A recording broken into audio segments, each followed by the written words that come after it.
కాపు నేత ముద్రగడ పద్మనాభం మళ్లీ దీక్షకు రెడీ అయ్యారు. డిమాండ్ల సాధన కోసం ప్రభుత్వంతో ఢీ అంటే ఢీ అంటున్నారు.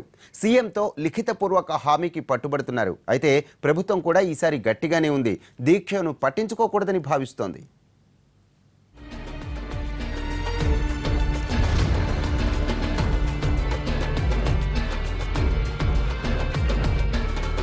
ముద్రగడకు కోపం వచ్చింది. హామీలపై ఓపిక పట్టిన ఆయన మళ్లీ ఉద్యమించడానికి పిడికిలి బిగించారు. ప్రభుత్వానికి మరోసారి చుక్కలు చూపిస్తానంటున్నారు. ముద్రగడ ప్రకటనతో ప్రభుత్వంలో మళ్లీ తర్జన భర్జన మొదలైంది. బాధ వేసింది సార్. అన్ని హామీలు కూడా ఒక్క 7 నెలల తర్వాత వచ్చే హామీ ఒకటే తప్ప అది ఇంతవరకు ఇంకా రాదు. కాబట్టి ఏది కమిషన్ టూర్ చేసి వారు రిపోర్ట్ ఇవ్వడం లేట్ అవుతుంది. కాబట్టి మిగతా ఇచ్చిన హామీలన్నీ కూడా పక్కదారి పట్టించేసేసి ఎదురుదాడి చేయడం స్టార్ట్ చేశారు సార్. కాపులకిచ్చిన హామీలను ఈ నెల 10 లోపు తీర్చాలని డెడ్ లైన్ విధించారు ముద్రగడ. లేదంటే 11 నుంచి ఆమరణ నిరాహార దీక్ష చేస్తానని అల్టిమేటం పంపారు. బాబు ఇచ్చిన హామీలకు చేసే పనులకు పొంతన ఉండటం లేదని దుమారం రేపే వ్యాఖ్యలు చేశారాయన. మోసపూరితమైన హామీలు ఇచ్చి మిమ్మల్ని దేశ విరమింప చేశారు. మీరు రోడ్డు ఎక్కాలా, మేము మీటింగ్కి వచ్చాం, నిరాదీక్షకు వచ్చాం, ఆకలి బాధ తీర్చడం కోసం మీరు చేసే ప్రయత్నానికి వీరు అడ్డం తగులుతూ ఉన్నారు. కాబట్టి రోడ్డు ఎక్కాలని చెప్పి అటు సైడ్ నుంచి నాకు విపరీతం ప్రెషర్ అండి. దీక్ష చేసిన సమయంలో ప్రభుత్వం పలు హామీలు ఇచ్చిందని, కేసులను ఎత్తివేస్తామని చెప్పి అరెస్టులకు దిగుతోందని ముద్రగడ ఆరోపణ. అంతేకాదు ఇప్పుడు తాను చేపట్టబోయే దీక్షే చివరి దీక్ష అని తెలిపారు.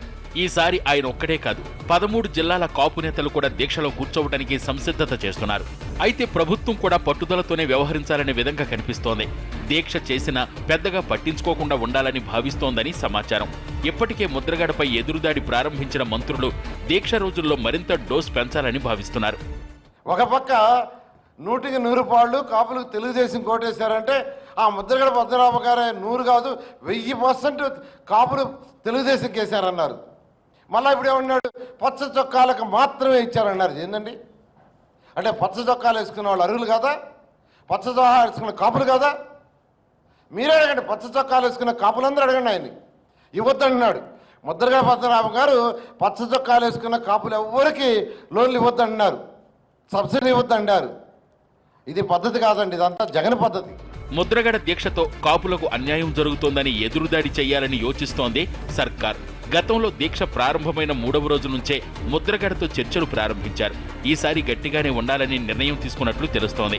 ఏదేమైనా ప్రభుత్వం పైకి గాంభీర్యం ప్రదర్శిస్తున్నా లోలోన ఒకంత కలవరం కనిపిస్తోంది. ఈ సమస్యను ఎలా డీల్ చేయాలన్న దానిపై తర్జన భర్జన పడుతున్నారు సర్కారు పెద్దలు.